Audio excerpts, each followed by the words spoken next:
Bonjour et bienvenue dans ce nouveau numéro de Tendance de Fonds. Chaque mois, Edmond Rothschild Asset Management invite l'un de ses partenaires CGPI à confronter ses idées avec celles de l'un de ses gérants. Michel, bonjour. Bonjour Vincent. Alors qui avez-vous convié ce mois-ci ? Ce mois-ci, on a le plaisir d'accueillir Pascal Duquesne. Pascal est conseiller en gestion de patrimoine indépendant depuis près de 25 ans. Il est membre d'une association, la COGEPI, qui travaille dans la recherche d'excellence et les bonnes pratiques déontologiques. Pascal a souhaité avoir des renseignements complémentaires sur Europe Flexible, qui est un fonds patrimonial qui gère en permanence son exposition action. Et c'est donc le gérant d'Europe Flexible que nous avons parmi nous. Oui, nous accueillons Michael Nizar, qui est gérant d'Europe Flexible depuis sa création. Michael, bonjour. Bonjour Vincent. Alors Europe Flexible a signé une performance de 7,5% en 2010, c'est bien, c'est beaucoup mieux que le marché action. Est-ce que c'est ce niveau de performance que vous souhaitez atteindre en 2011 ? Avant toute chose, l'objectif d'Europe Flexible, c'est de traverser de manière performante et avec un risque maîtrisé les différentes configurations sur les marchés d'actions européens. Pour y parvenir, on va combiner deux expertises, l'expertise des actions rendement et une vraie flexibilité dans le fonds. Oui, mais je reviens tout de même à ma question. Quel niveau de performance souhaitez-vous atteindre en 2011 ? Alors on ne cherche pas du tout à battre un indice, on va plutôt chercher à délivrer une performance vraiment supérieure à celle des fonds euros. Donc 2010, nous y sommes parvenus, et 2011, on pense vraiment que ce sera un très bon cru. Alors Pascal, bonjour. Michael vient de nous préciser l'objectif qu'il souhaitait atteindre en 2011. Est-ce que ça la cadre avec les attentes, les préoccupations de vos clients ?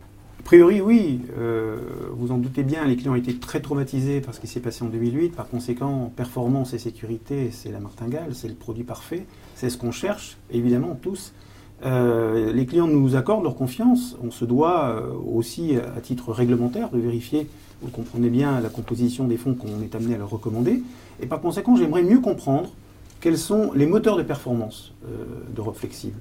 Europe Flexible se base en fait sur deux moteurs de performance. Tout d'abord, les actions rendement, dites défensives, avec une vraie flexibilité via une politique de couverture. Donc effectivement, Edmond Rothschild en fait, est reconnu depuis de longue date sur son expertise sur la gestion France-Europe, et notamment sur les valeurs de rendement. En fait, on y ajoute au niveau de notre département une flexibilité avec des couvertures qui permettent justement d'ajuster le profil de risque du fonds. Ça veut dire aussi que l'exposition aux actions varie sensiblement. Oui, tout à fait. L'exposition en fait, du fonds peut varier entre 20 et 80%. Sur 2010, on a vraiment utilisé une grande partie de cette marge de manœuvre, puisqu'en fait, au plus bas, nous avons eu un taux d'exposition à 43%, et au plus haut, un taux d'exposition à 80% que nous avons vraiment positionné dans le fonds, notamment sur le début du mois de décembre, avant justement cette forte remontée sur les marchés actions. Pascal, je crois que vous avez d'autres questions. Oui, bien sûr. Faut-il comprendre qu'avec 50% d'exposition action, on peut s'attendre avec 50% de la performance des marchés actions sous-jacents ? Non, puisqu'en fait, vous avez tout d'abord la valeur ajoutée du stock picking, de la gestion action, avec justement la valeur ajoutée de la flexibilité. Et c'est vrai que les résultats sont bien meilleurs que 50% de la performance du marché action, puisque notamment sur des performances sur des marchés en taux ondulé comme en 2010, on a pu justement racheter et réexposer les fonds dans les creux, et puis en fait changer notre couverture, baisser notre couverture dans les phases de rebond. Alors j'ai bien compris que sur la flexibilité, il n'y avait rien à dire, vous mettiez tout en œuvre, mais en ce qui concerne l'anticipation des grands mouvements de marché, quels sont les moyens dont vous disposez ?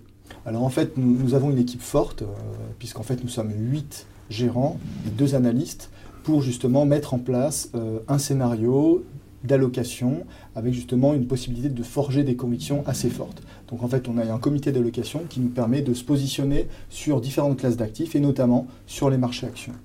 Et ensuite, il y a un autre travail, c'est le pilotage tactique du portefeuille au jour le jour qui nous permet justement de pouvoir cliqueter de la performance toutes les semaines.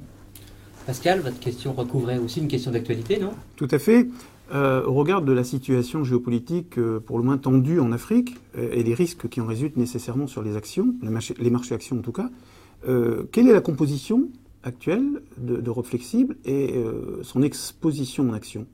Alors là, actuellement, nous sommes plutôt prudents puisqu'en fait, nous avons réduit de 30% notre taux d'exposition. On vient au 1er janvier de 80%, on est aujourd'hui à 50% de taux d'exposition. Effectivement, nous avons été, durant toute l'année 2010, très constructifs sur les marchés actions. On reste positif sur les marchés actions. Néanmoins, il nous semble qu'aujourd'hui, il faut commencer à sécuriser la performance pour pouvoir retrouver de la marge de manœuvre et réexposer les fonds au bon moment. Alors, compte tenu de la flexibilité d'Europe Flexible, on comprend bien qu'il n'y a pas de timing particulier pour acheter ce fonds patrimonial, mais comment fait-on alors? Et il faut détenir ce fonds dans la durée. Par exemple, sur une période de 3 ans, si on a 40% de fonds en euros, on peut avoir 60% d'Europe Flexible à côté et on n'a jamais constaté de perte avec cette allocation. On peut l'acheter dans un contrat d'assurance, on peut l'acheter dans un PEA, dans un compte titre, mais là c'est toute l'expertise et le savoir des conseillers indépendants comme Pascal. Alors justement, Pascal, est-ce que vous êtes convaincu par les arguments de Michael? Par les arguments, oui, mais aussi par les résultats obtenus de cette gestion flexible, réactive à la fois. Ce produit correspond à un besoin de la clientèle, incontestablement. Il contribuera de manière incontestable à baisser la volatilité du portefeuille et il s'inscrit parfaitement dans la détention possible au travers d'un PEA, d'un compte titre, d'un contrat d'assurance vie ou d'un contrat de capitalisation. Messieurs, merci et nous vous retrouvons, Michel et moi, pour un nouveau numéro de Tendance de fonds le mois prochain.